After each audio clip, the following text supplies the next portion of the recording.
Rome wasn't conquered overnight. It didn't collapse in flames.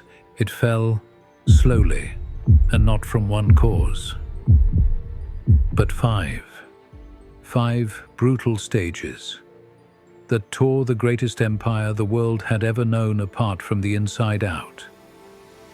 This is how Rome fell, not in a single blow, but in a series of cuts that bled it dry. At its peak, Rome ruled over 5 million square kilometers.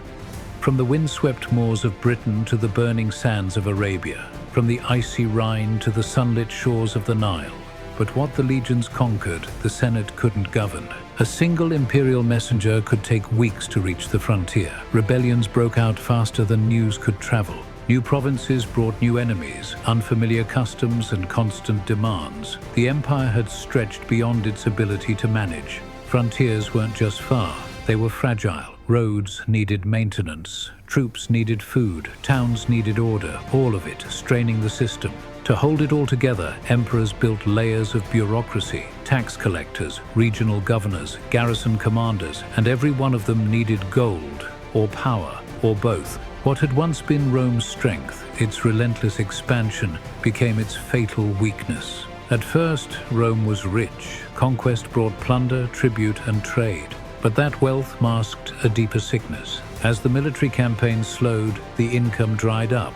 The empire still had bills, more than ever, so emperors turned to an old trick, minting more coins. Only now they diluted the silver, they debased the currency, and with each new batch of worthless coins, inflation rose, and kept rising. Prices skyrocketed. Barter replaced money. A sack of grain could cost hundreds of denarii. Merchants couldn't survive, neither could the cities. Farmers fled to the countryside. Urban life, once the pride of Rome, withered away. And then came the taxes.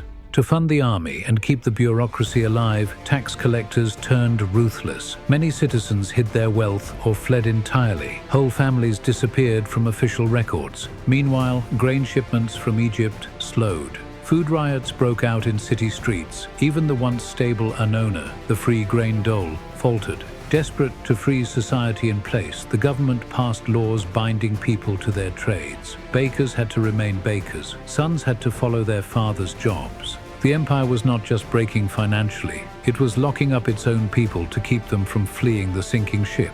And still, the military, Rome's backbone, demanded more. The Roman army had once been its soul.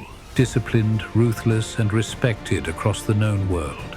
But centuries of endless war had changed everything. Recruitment became difficult. Fewer citizens wanted to fight, and those who didn't stay loyal for long. Rome turned to foreigners, Goths, Gauls, Syrians, and others, to fill the gaps. Many were excellent soldiers, but they were loyal to generals, not emperors. To coin, not to Rome.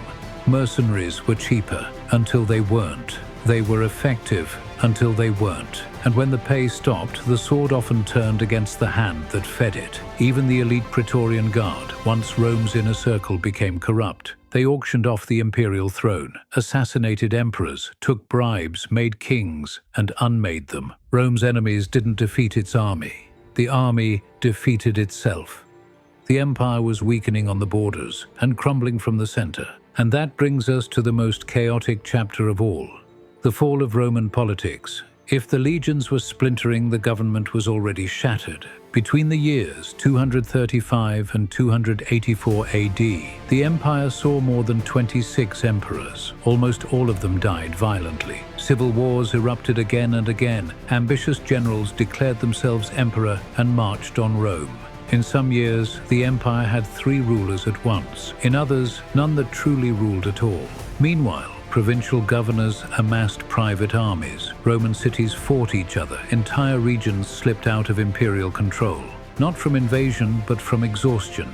Senators became figureheads. The imperial court was plagued with conspiracies and poisonings. Even the capital itself shifted. Emperors moved from Rome to Milan, then to Ravenna. Eventually, Constantine would build a second capital, Constantinople, to stabilize the east. But the West bled.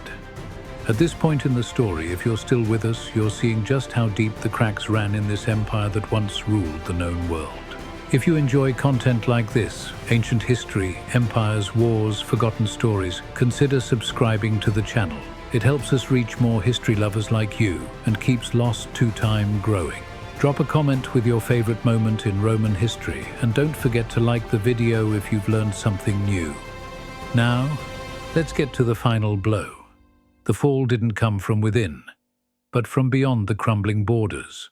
The great migration of tribes, fueled in part by the rising threat of the Huns, pushed waves of displaced peoples into Roman territory. First came the Visigoths, seeking refuge, then the Ostrogoths, then the Vandals, the Franks, the Alans. Some were allowed in, others forced their way. In time, they weren't just settling, they were taking. In 378 AD, the Eastern Roman army was destroyed at the Battle of Adrianople. Emperor Valens was killed. The shock was immense. The Roman military hadn't suffered a defeat like that in centuries. In 410, the Visigoths sacked the city of Rome. The Eternal City, breached and looted for the first time in 800 years. In 455, it happened again. The Vandals struck with vengeance. They didn't just sack Rome, they humiliated it.